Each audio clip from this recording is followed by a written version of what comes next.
How is it going then, everybody? I hope you're all doing very well. Welcome back to another video here on our channel. I'm a FIFA Analyst, and today I'm going to be talking to you guys about skill gap on FIFA 21, FIFA in general, really. We had a discussion over on Twitter a few days ago, so thank you guys for getting involved in that, with regards to the skill gap. And I thought you lot may be interested in hearing my thoughts, and I want to hear your thoughts as well down in the comment section below. Everyone's going to have different opinions on this, so please do respect each other's opinions, but it's always good to know what everyone kind of thinks with regards to FIFA. If you enjoyed this video, please do give it a like. You can also subscribe to the channel. We do stream over on Facebook Gaming. We'll be live this evening at 7 PM UK time if you guys want to come over, see us play some Foot Champs games and all of that good stuff. So then, in the background, you've just got some gameplay from Foot Champs. Skill gap on FIFA 21. What is a skill gap, so to speak? So a skill gap is,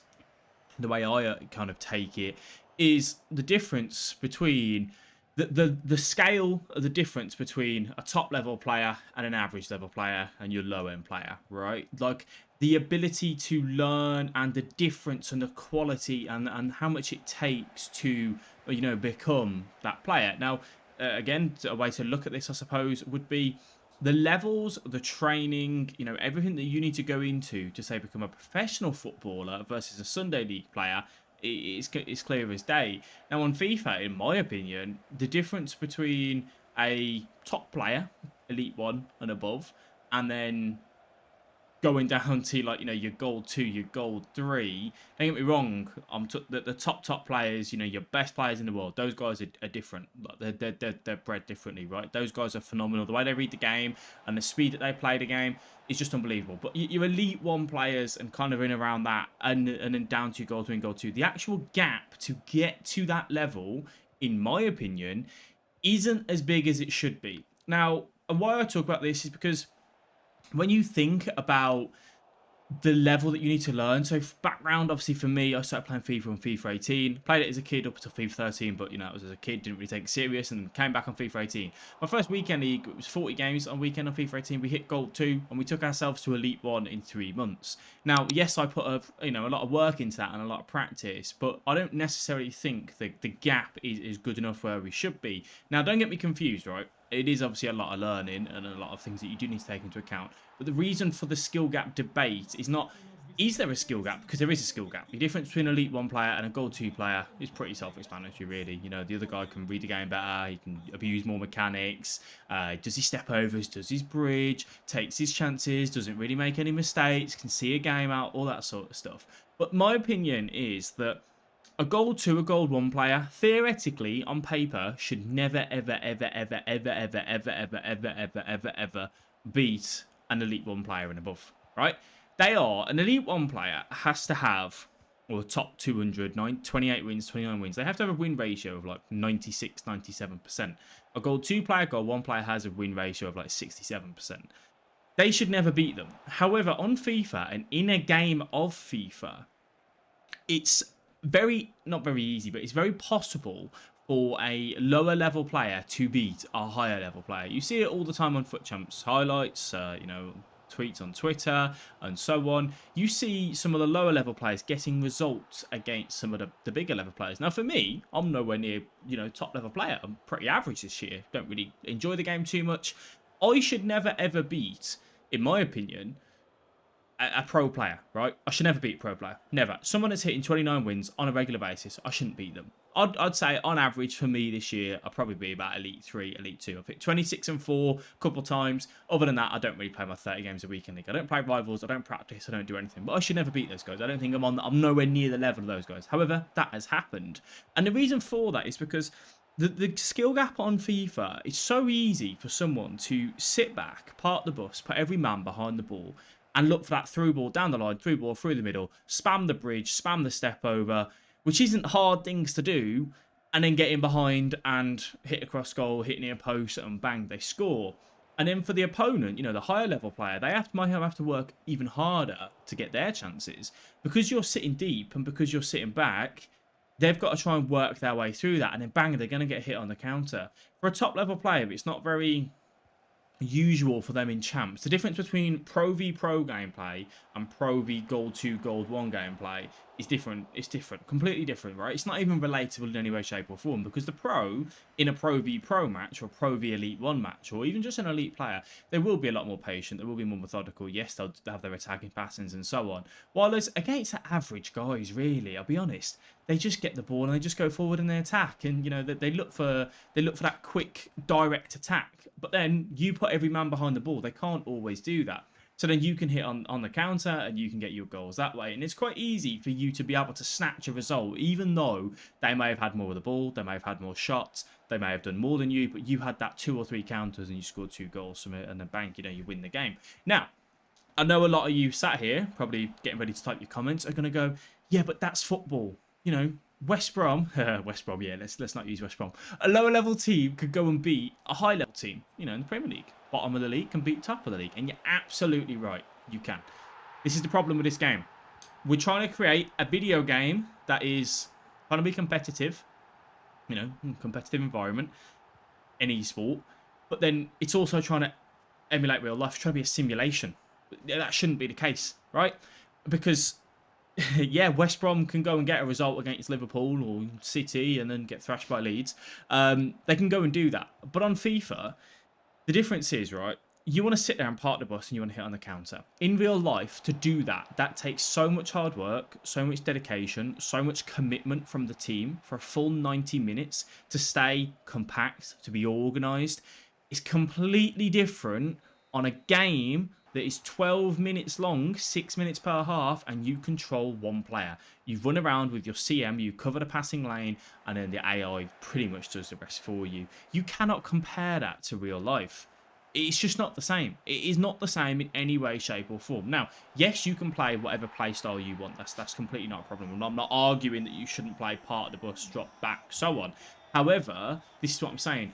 For someone to do that, the skill gap, you know, the level of skill required to do that is pretty low. And it's in a very effective meta way to play the game and try and get a result against one of the big guns. Now, the big guns, they have to then try and use their bridges, try and use their step overs, try and send the men on a run, try and look for that shot across goal and so on. But it's not, there's not a big enough gap. Now, I put this into, you know, relation of a game, League of Legends. Very, very high level play in terms of you grab a diamond player, a platinum player, and put it against a gold player, only one division below the platinum. That mid laner versus the mid laner, that platinum player will win every time, as long as there's no other factors. Now, obviously on FIFA, the thing that doesn't help with this whole situation is that you then have delay. You have obviously a connection issue, which causes a massive problem on the game, which makes it much harder for these higher level players. The actual skill gap in itself is almost, it's too minimal in my opinion. The game, you know, you've got the issues with passing, where passing's too assisted. It literally, you can say I want a pass to go there, and the game goes, nah, this pass is better, and then the interception for the opponent, he stood in the passing lane, it doesn't even intercept the ball. You can't apply manual pressure. Second man press is non-existent this year, so even if you're playing against someone that's, you know, sitting deep and then they've gone 1-0 up from a lucky counter attack and they try and hold the ball, other than going down and left on the D-pad and team press, it's very difficult for you to manually press the ball. So that obviously makes it harder for you. As a whole, the skill gap in itself is very low, and a lot of people go and got confused by me saying there is no skill gap. There is a skill gap, of course. The difference between an Elite 1 player and a Gold 3 player is clear as day.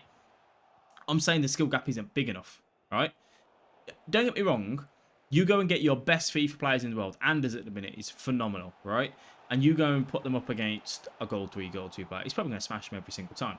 However, you go and look at your Elite 1, your 28, 29 wins maybe. You know, just people that are just under that level, or even pros that aren't consistently making events, just the guys just a little bit lower, they lose to a Gold 1 player, a Elite 3 player. When in my opinion, that gap isn't as good as or big as it should be, right? I'd like to see a game where, I mean, yeah, put out the people spamming mechanics and bridges and step overs and, you know, all these stupid ways of scoring on FIFA. Like, it's not actual football, is it? Let's be honest. We don't play a football game. We play an abusing game, really.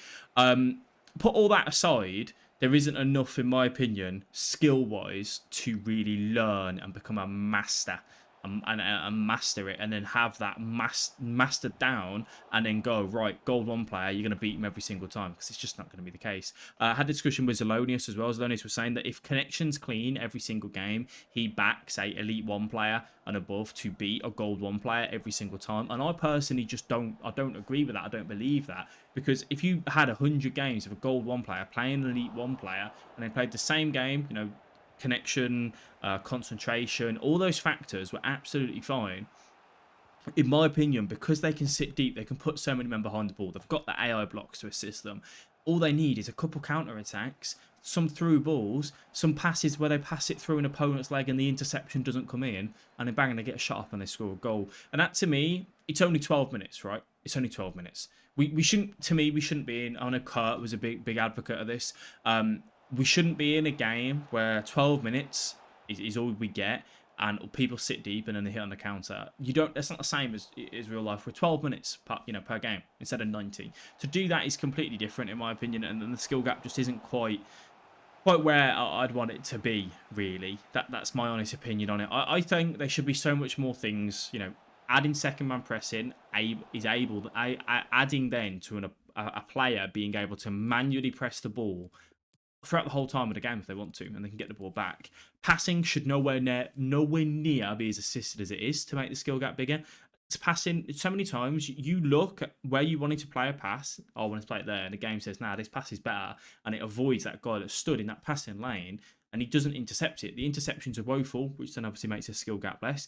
If you do get done by an opponent, the AI block is there to just go, "Oh yeah, I'll block that for you." And that happens more times than you can probably imagine. So that obviously reduces the skill gap. If you do get beaten by an opponent and you get in on goal, you've then got goalkeeper movement, which allows you to move the goalkeeper from one side of the goal to the other side of the goal. And you can argue, this is a bit of a sketchy one, actually. Some people agree with it, some people don't.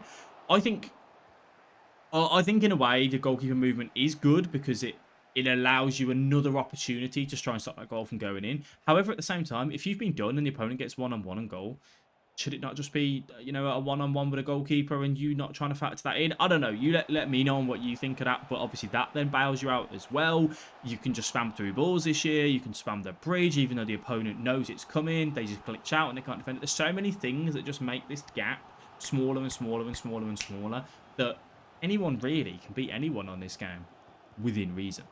And that's my issue with the skill gap. I just don't feel like it's big enough, that's all. So I thought we'd kind of have a bit of a discussion about it today. You guys let me know. I may not have explained everything perfectly, but I think you get the gist of where I'm at and where I'm going. You let me know exactly what you think and how would you make the skill gap bigger, right? How do you want it to be bigger? Now, from EA's perspective, they're trying to create a game, in my opinion, that's competitive for pro players, but also gives your Gold 3, Gold 2 players a chance to beat better players, because they don't want to get stomped every single game, right? Silver players and so on. If they get stomped every single game, they put the controller down, they stop playing the game, they stop buying FIFA points, EA lose money.